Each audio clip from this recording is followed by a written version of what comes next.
ಪಶ್ಚಿಮ ಘಟ್ಟ ಮಹಾರಾಷ್ಟ್ರದಲ್ಲಿ ಧಾರಾಕಾರವಾಗಿ ಮಳೆ ಆಗ್ತಾ ಇದೆ. ಅದರ ಎಫೆಕ್ಟ್ ನಿಂದ ಘಟಪ್ರಭಾ ನದಿಗೆ ಅಪಾರ ಪ್ರಮಾಣದ ನೀರು ಹರಿದು ಬರ್ತಾ ಇದೆ.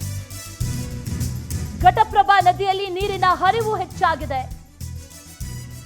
ಅಪಾರ ಪ್ರಮಾಣದ ನೀರು ಹರಿದು ಬರ್ತಾ ಇದೆ.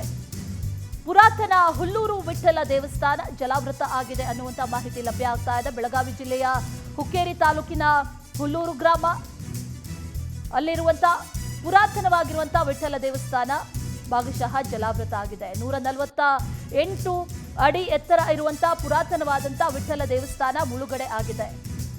ವರ್ಷದಲ್ಲಿ ಒಮ್ಮೆ ಮಾತ್ರ ಗೋಚರ ಆಗುವಂತ ದೇವಸ್ಥಾನ. ನದಿಯ ಒಳಹರಿವಿಗೆ ಪುರಾತನ ವಿಠ್ಠಲ ದೇವಸ್ಥಾನ ಜಲಾವೃತ ಆಗಿದೆ. ಈಗ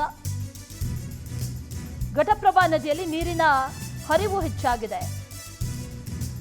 ಈ ಹಿನ್ನೀರಲ್ಲಿರುವಂತಹ ದೇವಸ್ಥಾನ ಇದು ವಿಠ್ಠಲ ದೇವಸ್ಥಾನ, ಅದು ಭಾಗಶಃ ಮುಳುಗಡೆ ಆಗಿರೋದು ಗಮನಿಸ್ತಾ ಇದ್ದೀವಿ. ದೇವಸ್ಥಾನದ ಗೋಪುರ ಮಾತ್ರ ಅಲ್ಲಿ ಕಂಡು ಬರ್ತಾ ಇರೋದು. ಪಶ್ಚಿಮ ಘಟ್ಟ ಪ್ರದೇಶಗಳಲ್ಲಿ ಮಳೆಯಾದಂತಹ ಸಂದರ್ಭದಲ್ಲಿ ನೀರು ಹಲವಾರು ನದಿಗಳಿಗೆ ಹರಿದು ಹೋಗುತ್ತೆ, ಅದು ಸ್ವಾಭಾವಿಕ. ಅದರ ಜೊತೆಯಲ್ಲಿ ಅಲ್ಲೇ ಉದ್ಭವಿಸುವಂಥ ಈ ಘಟಪ್ರಭಾ ನದಿಯಲ್ಲೂ ಕೂಡ ಈಗ ಹೆಚ್ಚಿನ ಪ್ರಮಾಣದಲ್ಲಿ ನೀರು ಕೂಡ ಹೊರಹರಿವು ಕೂಡ ಹೆಚ್ಚಾಗಿರೋದ್ರಿಂದ ಆ ದೇವಸ್ಥಾನ ಮುಳುಗಡೆ ಆಗಿದೆ ಅನ್ನುವಂಥ ಮಾಹಿತಿ ಕೂಡ ಲಭ್ಯ ಆಗ್ತಾ ಇದೆ. ಬೆಳಗಾವಿ ಜಿಲ್ಲೆಗೆ ಹೊಂದಿಕೊಂಡಿರುವಂಥ ಮಹಾರಾಷ್ಟ್ರದಲ್ಲೂ ಕೂಡ ಅತ್ಯಧಿಕ ಮಳೆ ಆಗ್ತಾ ಇದೆ. ಹಾಗಾಗಿ ಅಲ್ಲಿಂದಲೂ ಕೂಡ ನೀರು ಹರಿದು ಬರ್ತಾ ಇರೋದ್ರಿಂದ ದೇವಸ್ಥಾನ ಭಾಗಶಃ ಮುಳುಗಡೆ ಆಗಿರೋದನ್ನು ಗಮನಿಸ್ತಾ ಇದ್ದೀವಿ.